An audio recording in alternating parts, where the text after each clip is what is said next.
Friends, when I was a college student, when I was in my early 20s, 20 years old, I was a college student, and I worked as a server at a truck stop. And I liked that job just fine. I got to meet all kinds of different people from all over the country who would stop in.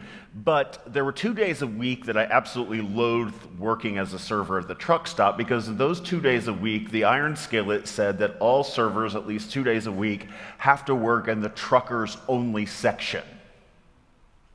So normally the Iron Skillet was open to anyone except for this one section that was just a truckers only section. 2 days a week, every server has to work there.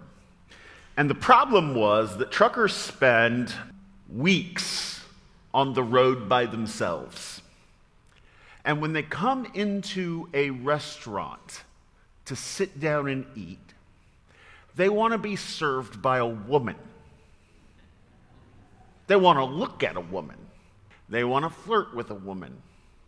They do not want to see some 20-something-year-old dude bro. And they treated me like trash.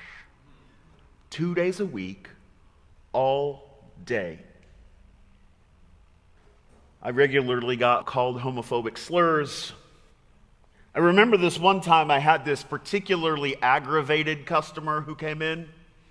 From the moment he saw me, there was nothing I was going to do to win him over. I could not be more charming. I could not be nicer. I could not be a good enough server to make him happy. He did not want me. And in typical Tom fashion, I eventually had enough. He said one more derogatory thing, complained about one more inconsequential thing, disrespected me in one more way, and I had enough. And I let him have it in front of everyone. I said, maybe we're just bleeping awful. Maybe you shouldn't come in here anymore. Maybe you should go to a restaurant where they will only force women to serve you. By the time I was done with my third sentence, my manager had already come running from the back. I wasn't going to make it past sentence number 3. He jumped in between us. He pushed me, told me to go back to the break room while he made amends with the unhappy customer. And then he came back to me in the break room and he said, "Tom, I'm not even mad at you. I have no doubt that that guy deserved it. But even if we are bleeping awful, you can't tell people that." Friends, the last few months, really, we have been discussing our Memphis First United Methodist values. The Christ in me receives the Christ in you, the Christ in me responds to the Christ in you, and the Christ in us transforms the world. And today, we are going to be talking about the Christ in me responding to the Christ in you. And to do that, I want to make an important psychological or emotional distinction. The distinction between reacting to other people and responding to other people. Because I think that distinction helps us navigate particularly our church context, which is entirely unique in being a downtown church filled with people from all over the county. The basic imagery that I want to work with is speaking of reacting as having a close-fisted intuition to the people we encounter, and responding as having an open-handed response to the people we encounter. So let's unpack this. First, close-fisted. A closed fist is a bodily response of someone who is trying to maintain control over their situation. They are trying to hold on tight because they feel like things are out of control. A closed fist can also symbolize someone who in their fear or their adrenaline is ready to strike. We think of reacting as stereotypically fast, stereotypically loud, and stereotypically certain. And it is. But I would like to argue from my own experience that reacting can also be a slow burning rage, a passive aggression, even a self-protective stonewalling. But either way, here's what's really happening when we react. What we call reactions are instinctual responses that are actually not first and foremost shaped by whatever's happening in this moment. Reactions are actually much older than what's happening in this moment. They often are instinctual responses shaped by old wounds, deep-seated historic fears, and even embedded scripts that we have within us since the time we were the smallest children. When reacting to wounds, fears, and scripts, we grasp for control, or we hold on tight, or we're ready to go to the mats. Let me put it this way. Why should I care if a truck driver doesn't like me? I will literally be around him for a half an hour my entire life. And yet here I am now, 26 years later, talking about him. Why should I care if a truck driver likes me? Why should I care what he thinks about me or what names he wants to call me? Why does it matter? Do you ever think about this, like with your spouse, your children, your wife, like people you work with, people you go to church with, your pastor? Do you ever think to yourself, why do I care so much? Because it's not usually about this moment. It's about what came before. Everything that truck driver did and everything that he said more about him than it did me until I reacted. Then I got to have unwanted, uninvited insights into my own wounds, my own fears, and my own scripts.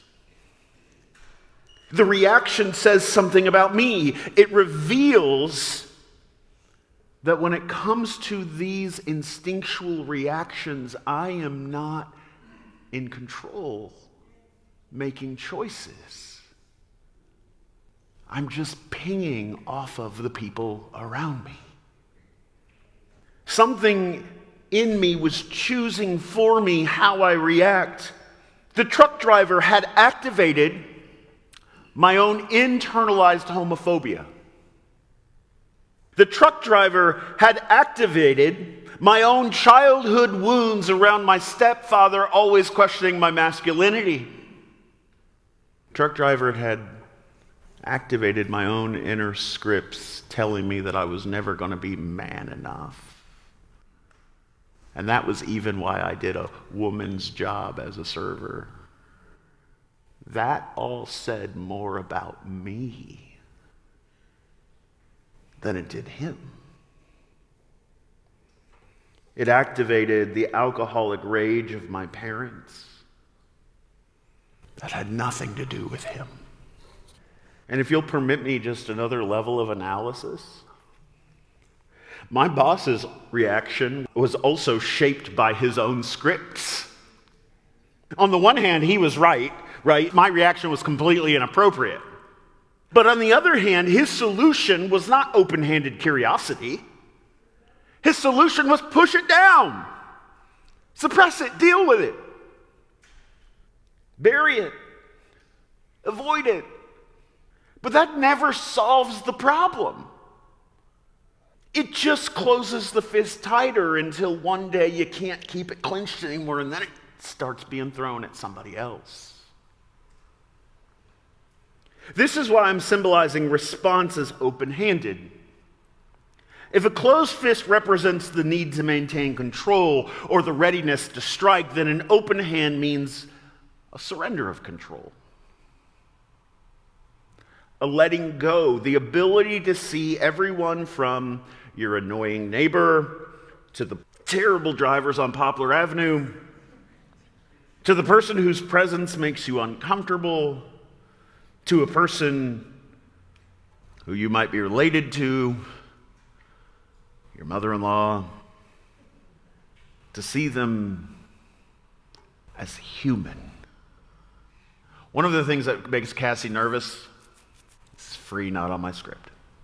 One of the things that makes Cassie nervous when I'm driving on Poplar Avenue and somebody just pulling into my lane, I can handle that. I recognize everybody drifts, right? You lose concentration, whatever. But it's when somebody does that and then gets mad at me. No, sir. No, sir. You came in my lane. And a couple of months ago, I pulled up next at this stoplight. I wasn't even going on, but I saw this woman next to me was yelling at me. My kids were in the car. And I have this thing where I just go, because people in rage make me happy. Like, I want you to feel foolish for having that much rage. I don't even know what I did to upset you. I might have drifted over to her lane. But then she was driving next to us, making gestures while she's driving. And then I turned and she turned. And I was like, I made the wrong turn, so I didn't go into our neighborhood, and I just drove her, and she ended up kept going. And in that moment, I was like, okay, my pride and my fun are not worth that. She was reacting, and I was reacting to her reaction, and that could have not been good.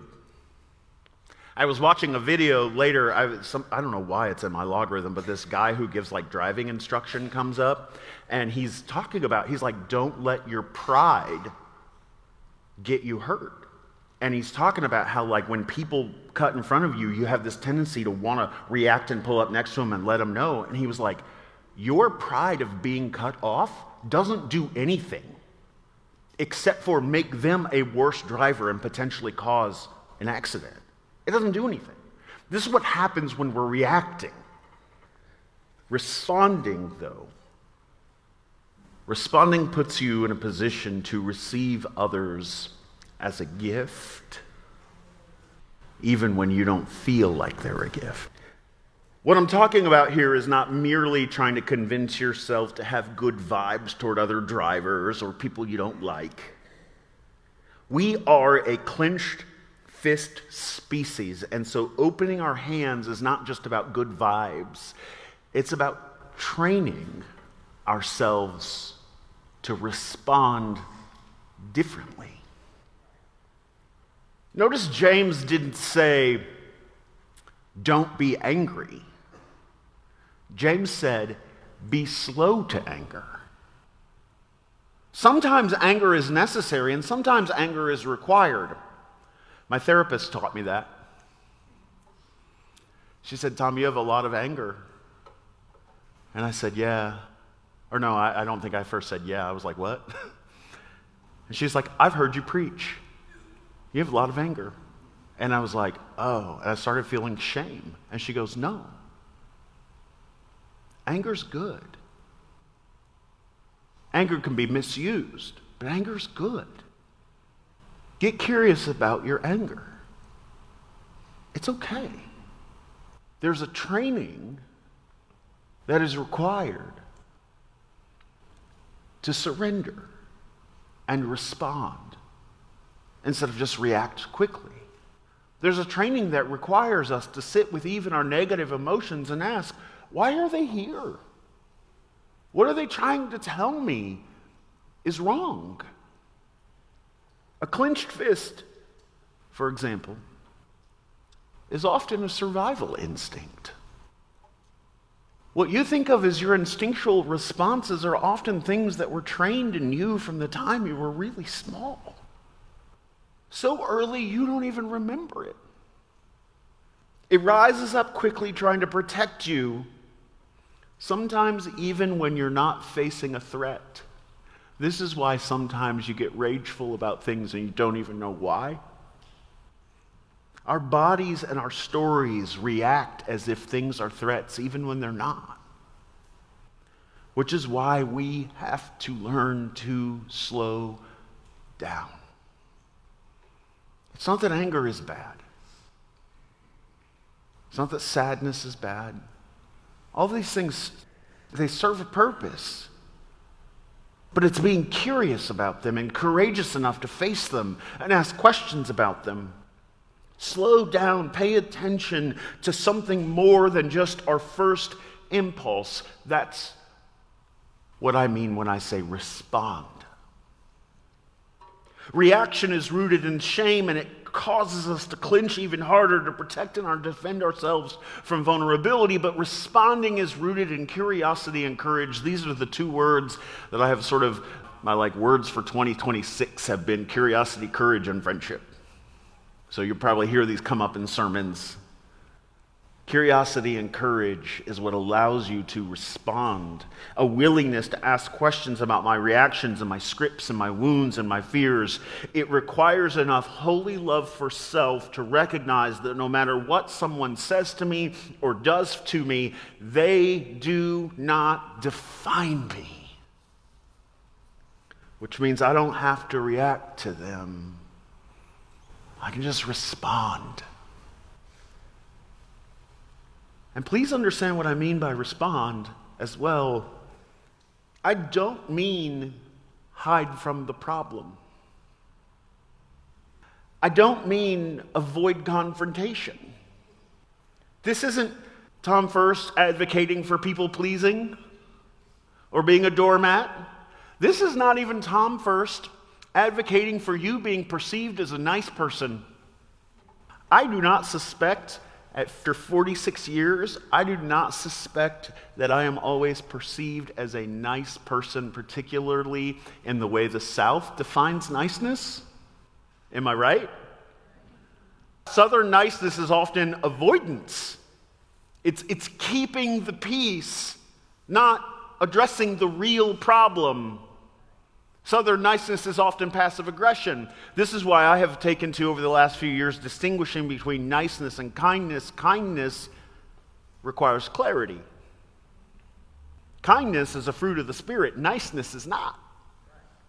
There are a lot of really nice people who are really evil. You ever met somebody who could probably commit genocide with a smile on their face? So that's what I'm talking about. Niceness is not the objective. Kindness can be confrontational. Kindness is the choice to not be reactive. See, I think niceness is the reaction. Kindness is the response. Niceness doubles down on my own insecurities. I'm not going to address this issue because I'm afraid. And so I'm going to put a smile on my face and keep moving on. Kindness is a willingness to have conversation for the sake of clarity. My daughter, my oldest daughter, is probably, and I have said this since she was 1 year old, she is probably the kindest person I have ever met. But I have seen her over the last year and a half. She's taking on this leadership editorial role for the school paper. And she will tell me about the difficult conversations that she has to have with her staff. We're talking about a 17-year-old having conversations with 16 and 15 and even 18-year-olds. And she is the kindest person I know, and I hear her talk about her leadership decision and the hard conversation she has, and I'm like, this girl needs to be writing books. It's just, she is the strangest mixture of her mother's kindness and her dad's willingness to say the hard thing. Kindness is not avoidance of the confrontation. Clarity is kindness, which is why clarity requires response rather than reaction. You're not going to get any clarity when you're just reacting. So, It means that I recognize that the other person, even in the awkward situation, the other person that's triggering my wounds, that they are human like me. And the like me matters because I recognize in this moment I'm human too. Often, in fact, it seems that the people we react to aren't even our enemies.